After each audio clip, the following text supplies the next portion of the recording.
காரை மறிக்கிற அளவுக்கு அந்த ஒரு சூழ்நிலையை உருவாக்குறாங்க அப்படின்னா சம்திங் ராங். காரை மறிக்கக்கூடிய அளவுக்கு சூழல்கள் உருவாகுது அப்படின்னு சொன்னா அது திட்டமிட்டு வரக்கூடியது, ஒரு செய்தியாக மாற்றணும்னு நினைக்கக்கூடியது.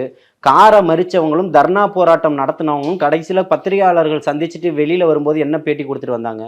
நான் கடைசி வரை தளபதிக்கு தான் வேலை செய்வேன், என்னுடைய உயிர் மூச்சு இருக்கிற வரைக்கும் அவருக்கு தான் இருப்பேன் அப்படின்னு சொல்லக்கூடியவர்கள் தலைவர் வரக்கூடிய காரை மறிக்க வேண்டிய அவசியம் என்ன இருக்கு?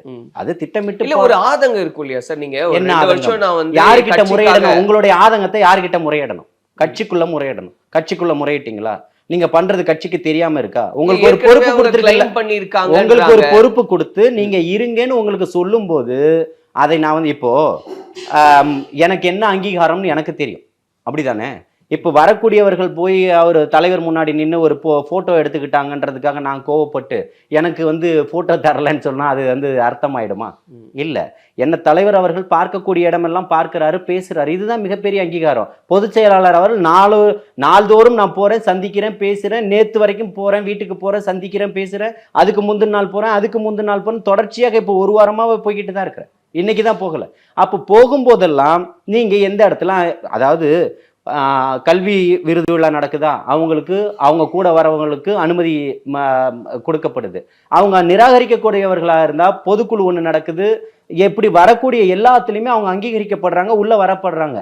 அப்போ எந்த இடத்துல நீங்க நிராகரிக்கப்பட்டீங்க தலைமையால், அதை சொல்லுங்கன்னு கேட்குறேன். இல்லை, இப்போ சமூக ரீதியாலாம் பார்க்குறாங்க, அவங்க வந்து மீனவ இதை சேர்ந்ததுனால வந்து அவங்கள புறக்கணிக்கிறாங்க. ஸோ கம்பேரிட்டிவ்லி அந்த களத்தில் வந்து அதிகபட்சமாக வேலை செய்யாதவங்களுக்கு முக்கியத்துவம் கொடுக்கப்படுது. இப்போ இந்த சமூகம் சார்ந்த ஒரு பார்வையை வச்சு தான் அவங்களுக்கான வாய்ப்பு கொடுக்கல அப்படின்றதெல்லாம் பேசப்படுது இல்லையா? இல்லை, அதாவது வேலை செய்யாதவர்களுக்கு தான் பொறுப்பு கொடுக்கப்படுதுன்னா சகோதரர் சாமுவேல் ராஜ் வந்து வேலை செய்யலைன்னு சொல்றீங்களா? கம்பேரிட்டிவ்லி அவங்க அதான் நான் என்ன சொல்றேன், நீங்க கம்பேர் பண்ணலாம், அவங்க கம்பேர் பண்ணலாம். அவரு அந்த சமுதாயத்தை சேர்ந்தவர்களுக்கு கொடுக்கப்படலைன்னா அப்போ சகோதரி மரியா யாரு, பிரதீபா யாரு, இன்னொரு சகோதரி இருக்காங்க அவங்க யாரு, அண்ணன் கோல்டன் இருக்கிறார் அவர் யாரு, எல்லாமே அந்த சமூகத்தை சார்ந்தவர்கள். ஆமா, அந்த 15 பேர்ல 4 பேர் 5 பேர் அந்த சமூகத்தை சார்ந்தவர்களே அங்க கொடுக்கப்பட்டிருக்குன்னா அது முக்கியத்துவம் கொடுக்கப்படுது இல்ல, 3ல் 1 பங்காயிடுது இல்ல. 15 பேர்ல 5 பேர் இருக்காங்கன்னா அவங்க ஸ்ட்ரென்த் தானே.